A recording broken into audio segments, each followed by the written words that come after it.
everyone, welcome back to Chemistry Tips.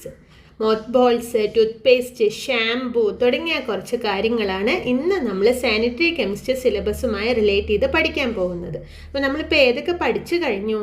Soap, detergent, cooking gas, hair dye, cosmetics, ഇത്രയും നമ്മൾ പഠിച്ചു കഴിഞ്ഞു അല്ലേ. ഇത് നമ്മുടെ ഡേ 3 ആണ്. ഓർത്ത് വയ്ക്കുക, ഒറ്റ ക്വസ്റ്റ്യൻ പോലും നിങ്ങൾക്ക് മിസ്സാവരുത്. സിലബസ് കംപ്ലീറ്റായി കവർ ചെയ്യുന്ന രീതിയിൽ നമുക്ക് എല്ലാ ഭാഗങ്ങളും ചെയ്യണം. അപ്പോൾ അതിനനുസരിച്ച് നല്ല രീതിയിലുള്ള പ്രിപ്പറേഷൻ നിങ്ങളുടെ ഭാഗത്തുനിന്ന് കൂടി ഉണ്ടാവണം. ഓൺലൈൻ ക്ലാസ്സിൽ ജോയിൻ ചെയ്യാനുള്ളവർ ലാസ്റ്റ് ഡേറ്റ് തീരുന്നതിന് മുന്നേ ജോയിൻ ചെയ്യുക. ഓക്കെ, അപ്പോൾ നമ്മുടെ ഫസ്റ്റ് ക്വസ്റ്റ്യൻ ഏതാണെന്ന് നോക്കാം. The chemical used for making toothpastes white is dash.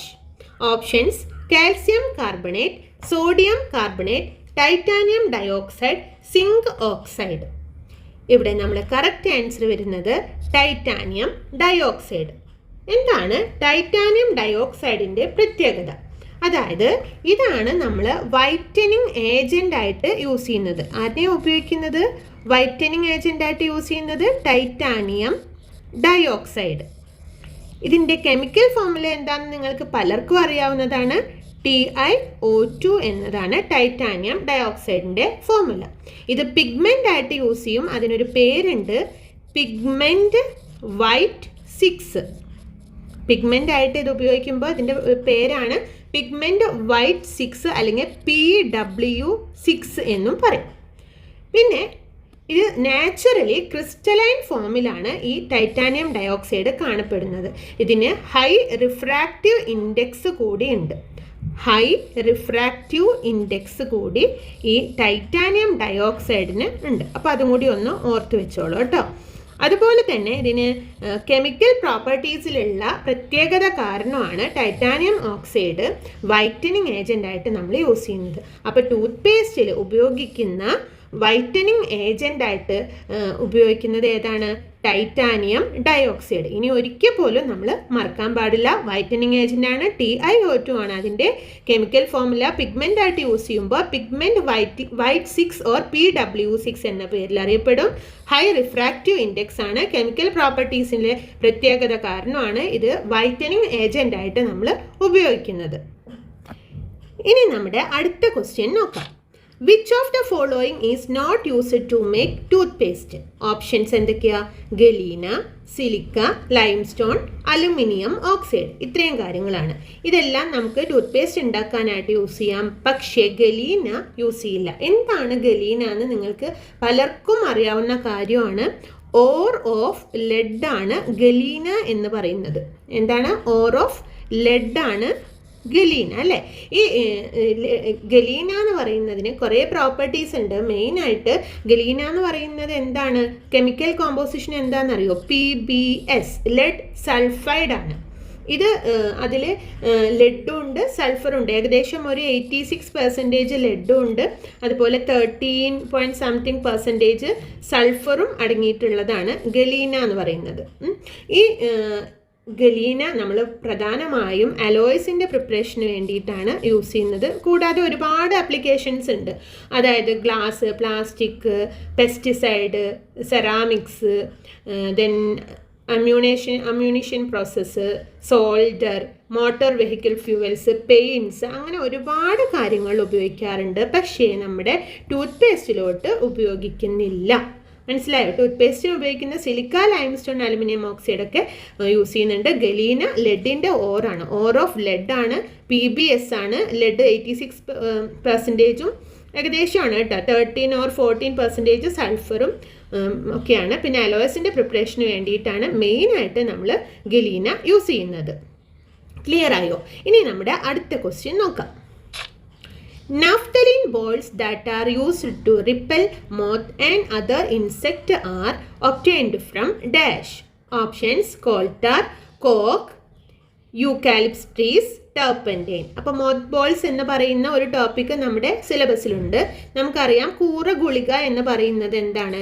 Naphthalene ബോൾസിനെയാണ് കൂറ ഗുളിക എന്ന് പറയുന്നത് അല്ലേ. അപ്പോൾ അതിനെ റിലേറ്റ് ചെയ്തിട്ടുള്ള ക്വസ്റ്റ്യൻ ആണ് ഇവിടെ പറയുന്നത്. അപ്പോൾ ഇവിടെ കുറേ പ്രോസസ്സുകളൊക്കെ ഉണ്ട്. നമുക്കിങ്ങനെ പ്രൊഡക്ഷന് വേണ്ടിയിട്ട് ഡിസ്റ്റിലേഷൻ ഉപയോഗിക്കാം, അതുപോലെ തന്നെ ഫ്രാക്ഷനേഷൻ, അങ്ങനത്തെ പ്രോസസ്സുകളൊക്കെ കഴിഞ്ഞിട്ടാണ് നമുക്ക് പ്രൊഡക്ഷൻ നടക്കുന്നത്. ഈ നാഫ്തലീൻ ബിറ്റുമിൻ എന്ന് പറയുന്ന പെട്രോളിയം പ്രോഡക്റ്റിൽ നിന്നും, അതായത് ഇൻസ്റ്റെഡ് ഓഫ് കോൾട്ടാർ നമ്മൾ യൂസ് ചെയ്യാറുണ്ട് ബിറ്റുമിൻ. ഒന്ന് ഓർത്ത് വെച്ചോളൂ, ചിലപ്പോൾ അതും ചോദിക്കാം കേട്ടോ. പിന്നെ പെട്രോളിയം ഡിറൈവ്ഡ് നാഫ്തലീൻ്റെ പ്രത്യേകത അത് 99% പ്യുവർ ആയിരിക്കും എന്നുള്ളതാണ്, പെട്രോളിയം ഡിറൈവ്ഡ് ആണെങ്കിൽ കേട്ടോ.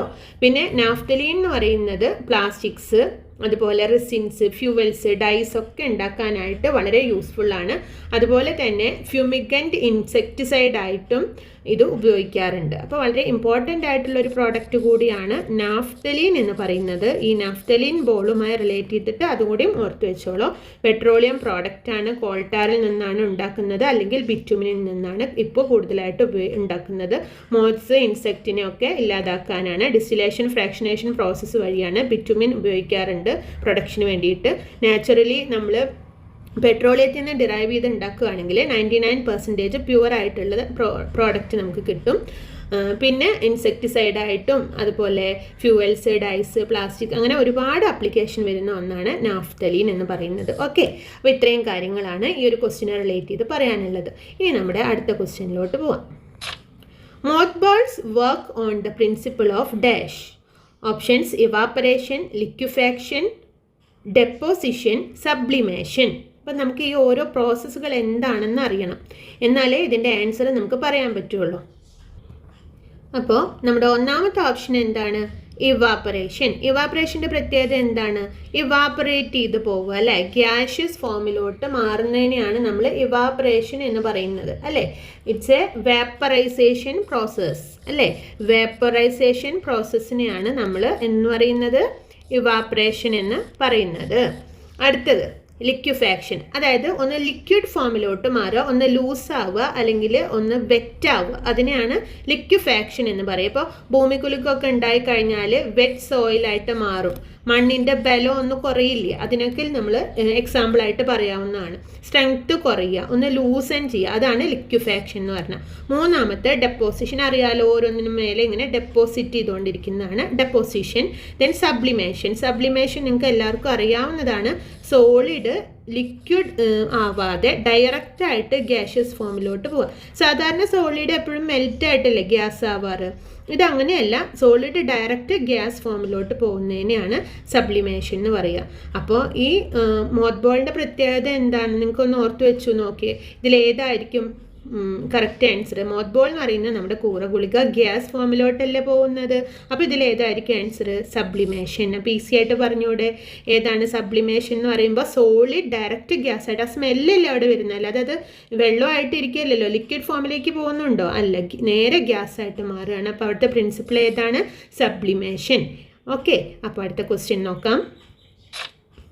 Which one of the following is used for preparing a natural hair shampoo in India?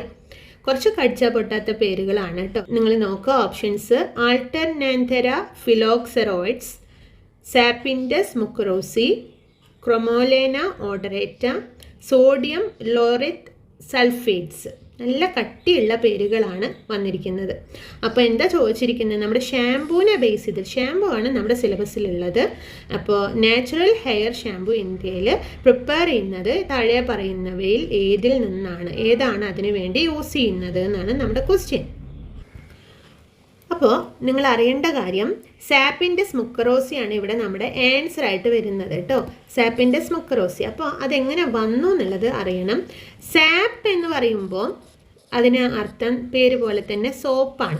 Sap എന്ന് പറയുമ്പോൾ സോപ്പ്. പിന്നെ ഇൻഡസ് എന്ന് പറയുമ്പോൾ ഇന്ത്യനാണ്, നമുക്കറിയാം അല്ലേ. ഇൻഡസ് എന്ന് പറഞ്ഞാൽ ഇന്ത്യൻ എന്നാണ് അർത്ഥം. അപ്പോൾ സാപ്പിൻഡസ്, അത് രണ്ടുകൂടി ചേർത്ത് വായിക്കുമ്പോൾ എന്ത് പറയും? സാപ്പിൻഡസ് അല്ലേ. സാപ്പിൻഡസ് എന്ന് പറയുന്ന ജീനിൽ വരുന്ന, ജെനസിൽ വരുന്നതാണ്. സാപ്പിൻഡസ് എന്ന് പറയുന്ന ജെനസിൽ വരുന്നതാണ് ഈ സംഭവം. അതിൻ്റെ ഫാമിലി വരുന്നത് സാപ്പിൻഡേഷ്യ. എന്താണ്? സാപ്പിൻഡേഷ്യ ആണ് കേട്ടോ, സാപ്പിൻഡേഷ്യ. ഇതാണ് നമ്മുടെ ഫാമിലി. ഈ ഫാമിലിക്കകത്ത് വരുന്ന സാപ്പിൻഡസ് ജെനസിൽ വരുന്ന ആളാണ് ഇത്. മനസ്സിലായോ? സാപ്പിൻഡേഷ്യ ഫാമിലിയിലെ സാപ്പിൻഡസ് ജെനസിലാണ് ഈ സാപ്പിൻഡസ് മുക്കറോസി വരുന്നത്. സാപ്പിൻഡസ് മുക്കറോസി മാത്രമൊന്നുമല്ല, വേറൊരാളും കൂടി ഉണ്ട്, സാപ്പിൻഡസ് ടൈഫോളിയാറ്റിസ് എന്ന് പറഞ്ഞിട്ട്. ഇവർ രണ്ടാളാണ് മെയിൻ സോഴ്സ്. അതായത് സോപ്പ് ബെറിയിൽ നിന്ന്, സോപ്പ് നട്ടിൽ നിന്ന്, സോപ്പ് ബെറി, അതിൽ നിന്നൊക്കെയാണ് നമ്മളിത് ഉണ്ടാക്കുന്നത് കേട്ടോ. Soap berry. അപ്പോൾ അതിന് വേണ്ടി ഉപയോഗിക്കുന്നതാണ് സോപ്പ് ബെറി. ഈ സോപ്പ് ബെറി എവിടുന്നാണ് വരുന്നത്? സാപ്പിൻഡസ് മുക്കറോസി ആൻഡ് സാപ്പിൻഡസ് ടൈഫോളിയാറ്റിസ് നിന്ന്. കിട്ടിയോ? അപ്പോൾ അങ്ങനെയാണ് നമ്മൾ ഈ ഷാംപൂയിലോട്ട് എത്തുന്നത്. അപ്പം നമ്മുടെ ആൻസർ എന്ന് പറയുന്നത് ഇതിൻ്റെ സോഴ്സ് എവിടെയാണ്? സാപ്പിൻഡസ് മുക്കറോസിയാണ്. സാപ്പ് എന്ന് പറഞ്ഞാൽ സോപ്പ്, ഇൻഡസ് എന്ന് പറഞ്ഞാൽ ഇന്ത്യൻ, സാപ്പിൻഡസ് ജീന്, ദെൻ സാപ്പിൻഡേഷ്യ ഫാമിലി സോപ്പ് ബെറിയിൽ നിന്ന് ഉണ്ടാക്കുന്നു. അപ്പോൾ ഇത്രയും കാര്യങ്ങളാണ് ഷാംപൂവിനെ റിലേറ്റ് ചെയ്തിട്ട് നിങ്ങൾ അറിയേണ്ടത്. അപ്പോൾ കിട്ടിയല്ലോ, 5 ക്വസ്റ്റ്യനിൽ 5 കാര്യങ്ങൾ നമ്മൾ പഠിച്ചിട്ടുണ്ട്. വളരെ ഭംഗിയായി ഓർത്ത് വയ്ക്കുക. അടുത്ത പോർഷൻ, അപ്പോൾ നമ്മുടെ ഹൗസ് ഹോൾഡ് മെറ്റീരിയൽസ് തീർന്നു. ഇനി അടുത്തൊരു ടോപ്പിക്കുമായിട്ട് വീണ്ടും വരും. നിങ്ങൾക്ക് ഈ വീഡിയോ ഇഷ്ടമായെങ്കിൽ നിങ്ങൾ കമൻറ്റ് ചെയ്യണം, ലൈക്ക് ചെയ്യണം, നിങ്ങളുടെ ഫ്രണ്ട്സിന് ഷെയർ ചെയ്യണം. Okay, thank